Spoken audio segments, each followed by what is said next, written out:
Welcome to my channel TS audio story. एक डरावनी कहानी महेश की जुबानी। 15 साल की शादीशुदा लाइफ में कई बार मेरी बीवी ने मुझे दूसरी औरतों के साथ पकड़ा है और मेरी बेवफाई के लिए उसने मुझे ऐसी ऐसी जगहों पर घूंसे और लाते मारकर सज़ा दी है कि यहाँ बताना मुश्किल है। बस आप समझ जाओ। मेरी ज़िंदगी तब जहर बन गई जब एक प्रेत ने मुझे अपने शिकंजे में लिया। आज भी मैं उस घटना को याद करके सर से पैर तक काँप जाता हूँ। मेरा ब्लड प्रेशर बढ़ जाता है। उस दिन मेरी काम से छुट्टी थी। मेरी बीवी एक टीचर है, वह नौकरी पर गई थी। मैं लुंगी पहनकर बालकनी में खड़ा था। तभी मैंने देखा सामने बंद पड़ा मकान खुल चुका था। शायद कोई नया किराएदार रहने आया था। मैं उधर झाँकने लगा। तभी थोड़ी देर में एक सुंदर लंबे बालों वाली हरी भरी औरत उस मकान की बालकनी में आई। मैंने तुरंत सिर हिलाकर उन्हें स्माइल दी। वह मुंह फेरकर उसके घर के अंदर चली गई। शायद मेरे अंदर छुपे भूखे मवाली भेड़िए को वह फौरन पहचान गई थी। मैं कहाँ रुकने वाला था। मैंने फौरन गंजी पहनी और उसके घर पर मुलाकात करने चला गया था। वह लोग घर का सामान खोल रहे थे। उसके पति को तुरंत दोस्त बना लिया मैंने और मदद करने लगा।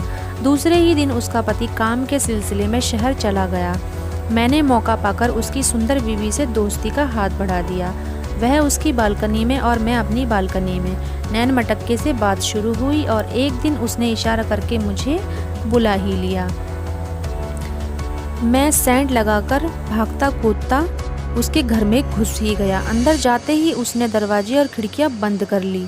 मैं तो समझा कि आज तो जैकपॉट लग गया, पर मेरी गलतफहमी तब दूर हो गई जब उसने कहा कि नाच कर दिखा। मैंने कहा कि अरे नाचने का समय नहीं है, मेरे घर में मेरी बीवी आ जाएगी।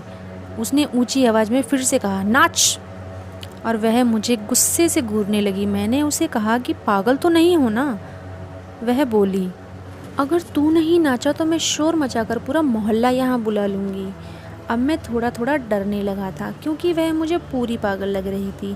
उधर मैंने नाचना ही शुरू कर दिया। थोड़ी देर बाद वह एक चाबुक लाई और मुझे बोली कि कपड़े उतार कुत्ते। मैं तो अपनी चप्पल हाथ में लेकर भागने लगा, पर वह खूबसूरत गजगामिनी औरत के रूप में छुपा प्रेत अपने असल रूप में आ ही गया और दरवाजे के आगे खड़ा हो गया।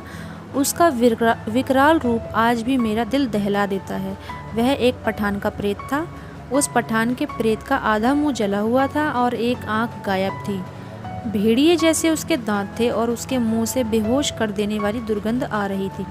खूबसूरत पड़ोसन के अंदर छुपे पठानी प्रेत ने मेरे साथ वह सब किया जो एक शौकीन पठान करता है। 3 घंटे अपनी कैद में रखने के बाद मुझको दरवाज़ा खोलकर चले जाने को कहा। साथ में यह भी कहा कि मैं फिर तुम्हें बुलाऊंगा और अगर तुम नहीं आए तो मैं तुम्हारे घर में चला जाऊंगा। जाना था जापान, पहुंच गए चीन। जाते हुए मेरी तो चाल बदल गई थी और अपनी पड़ोसन का दरवाज़ा खोलकर कराहते हुए मैं अपने घर की ओर जाने लगा तो देखता हूँ कि सामने से मेरी पड़ोसन हाथ में सब्जी का थैला लिए चली आ रही है। तो फ्रेंड्स, आपको डरावनी कहानी महेश की जुबानी कैसी लगी हमें कमेंट्स कर ज़रूर बताएं और वीडियो को लाइक करें, चैनल को सब्सक्राइब करें एंड थैंक्स फॉर वॉचिंग।